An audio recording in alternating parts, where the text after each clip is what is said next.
ओम शांति। आज 28 जनवरी 2022। तो सुनते हैं परमपिता परमात्मा शिव द्वारा उच्चारे गए आज के मधुर महावाक्य। बाबा ने कहा, मीठे बच्चे, एक ईश्वर से ही सच्ची सच्ची प्रीत रखनी है। हम इस इंद्र की सभा में किसी कपूत बच्चे को नहीं ला सकते, सिर्फ सपूत बच्चों को ही यहाँ लाना है। इस एक पारलौकिक साजन को याद करने और उसकी श्रीमत पर चलने का पूरा पूरा पुरुषार्थ करना है। यदि किसी के नाम रूप में बुद्धि लटकी हुई हो तो वहाँ से बुद्धि निकालते जाओ। एक परमात्मा से ही अटूट प्यार होना चाहिए। ईश्वर से प्यार नहीं तो गोया असुरों से प्यार है। आज बाबा प्रतिज्ञा करवा रहे हैं कि प्रतिज्ञा करो कि बाबा हम एक आप से ही सच्चा सच्चा प्यार रखेंगे। सतयुग में सिर्फ अच्छे कर्म होते हैं।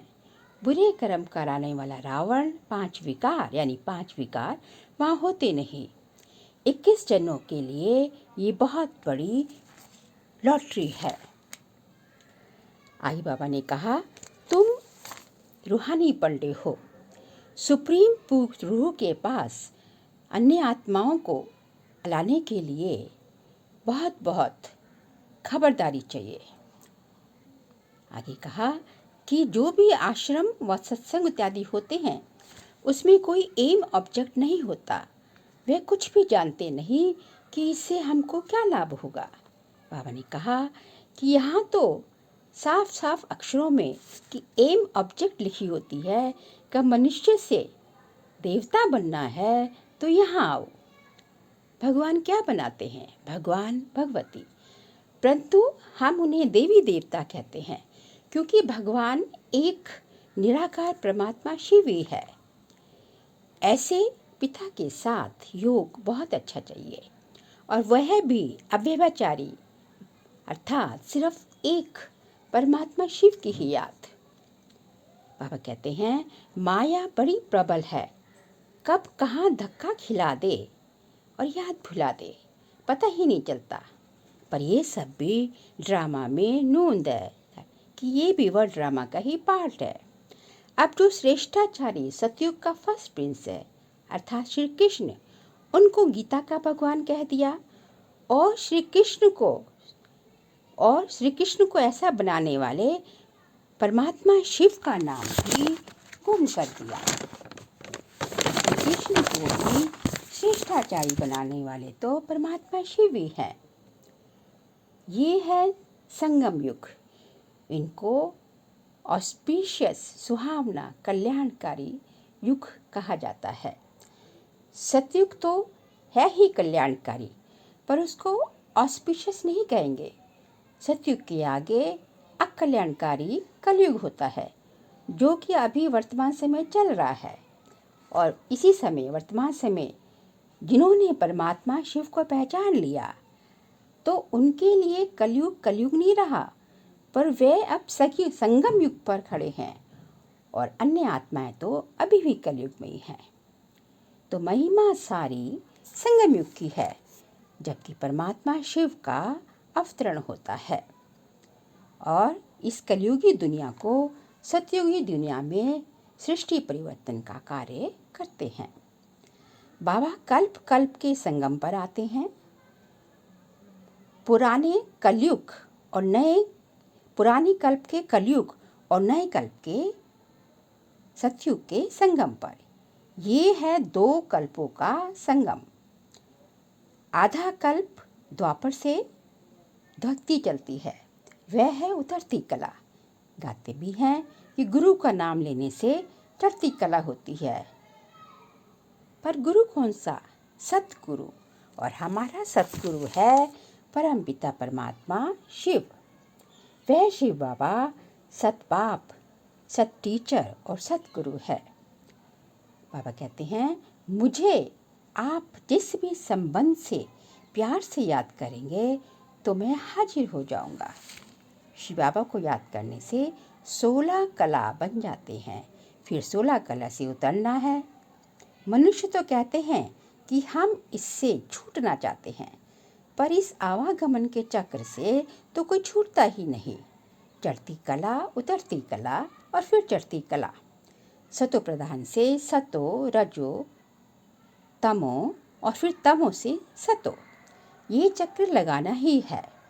हाँ, ये जरूर है कि सतयुग के आदि में आने वाली आत्माएं अर्थात देवी देवता ये चक्र 84 जन्मों में लगाएंगी और फिर कलयुग के भी अंत में आने वाली आत्मा यही चक्र एक जन्म में भी लगा सकती है, पर इस चक्र में हर एक को आना ही है।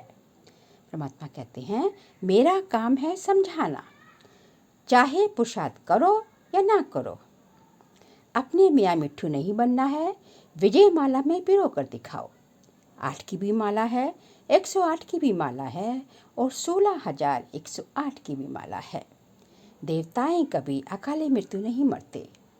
जब टाइम पूरा होता है तब साक्षात्कार होता है कि अब ये पुराना शरीर छोड़ नया लेना है। बाबा कहते हैं, माया तूफान बहुत लाती है, पर हनुमान जी का पक्का बनना है तो माया रावण हिला ना सकेगी। आदिदेव ब्रह्मा को महावीर हनुमान भी कहते हैं। आज बाबा ने कहा कि जिन बच्चों को ज्ञान की मालिश होती रहती है उनकी मुरझाइश खत्म होती जाती है। आज बाबा ने मालिश शब्द यूज़ किया। बाबा ने कहा कि ज्ञान की मालिश से ही आप लक्ष्मी नारायण समान रमणीक बन जाएंगे। आज का वरदान है, अपनी शक्तिशाली मनसा द्वारा, शक्ति द्वारा व शुभ भावना, शुभकामना द्वारा बेहद की सेवा करने के निमित्त बनने वाले विश्व परिवर्तक भव। विश्व परिवर्तन के लिए सूक्ष्म शक्तिशाली स्थिति वाली आत्माएं चाहिए, जो अपनी श्रेष्ठ वृत्ति व श्रेष्ठ संकल्प द्वारा अनेक आत्माओं को परिवर्तन कर सके। बेहद की सेवा शक्तिशाली मनसा व शुभ भावना, शुभ कामना द्वारा होती है, तो सिर्फ स्वयं के प्रति भावुक नहीं बनना, बल्कि औरों को भी अपनी शुभ भावना, शुभकामना द्वारा परिवर्तित करना है। बेहद की सेवा वही आत्माएं कर सकती हैं जिनमें एक ज्ञान और योग और भावना और स्नेह के बीच एक अच्छा बैलेंस हो, क्योंकि बैलेंस द्वारा ही वो एकदम बिल्कुल सही रूप से ना ज़्यादा स्नेह देंगी और ना ज़्यादा जो है डिटैचमेंट होगा, तो वही आत्माएं जो है और ज्ञान और योग का बैलेंस होगा तो भी वो एक बैलेंस स्थिति में रहकर जो है उनकी श्रेष्ठ मनसा बनती जाएगी। आज का स्लोगन है, बुद्धि रूपी हाथ बाप दादा के हाथ में देने वाले परीक्षाएं रूपी सागर में हिलेंगी नहीं। अर्थात अपनी बुद्धि पूरी तरह से बाबा के आगे समर्पित, संपूर्ण समर्पण की जरूरत है। अर्थात हाँ जी का पाठ पक्का। भक्ति में भी हम यही कहते थे ना कि ईश्वर को यही कहते थे कि जो आप खिलाएंगे, जहाँ बिठाएंगे, जैसा रखेंगे वैसा ही रहेंगे।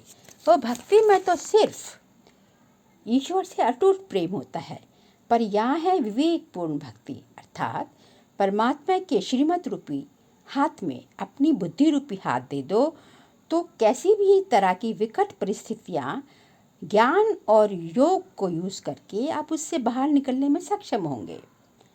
और ईश्वर का भी तो हम बच्चों के प्रति यही वादा है ना कि यदि आप मेरी श्रीमत पर बुरी तरह चलते हैं तो वो भी हमारी रक्षा के लिए बंधायमान है, बंधा हुआ है। तो उस परमात्मा को ज़रूरत है, उस परमात्मा को अपने प्यार व अधिकार की रस्सियों से बांधने की। तो आज का वरदान यही रहेगा कि हम उस ऑलमाइटी की संतान हैं, मास्टर ऑलमाइटी हैं, और उसने हमें स्वयं पर या अन्य आत्माओं पर बेरहमी अर्थात क्रोध, गुस्सा आदि करने का अधिकार बिल्कुल ही नहीं दिया है। तो ना तो हमें स्वयं प्रति हार्श होना है और ना अन्य आत्माओं प्रति। इसके लिए जरूरत है शक्तिशाली मनसा की। अपने शक्तिशाली मनसा के प्रकंपनों से जो आभा मंडल आपका बनेगा, उसके अंदर कोई भी अशांत क्रोधित आत्मा तड़फती झुलसती तपती आत्मा जो भी आएगी, उसको भी ठंडक पहुँचेगी और वो भी राहत महसूस करेगी। वर्तमान समय यही सेवा की अति आवश्यकता है। ओम शांति।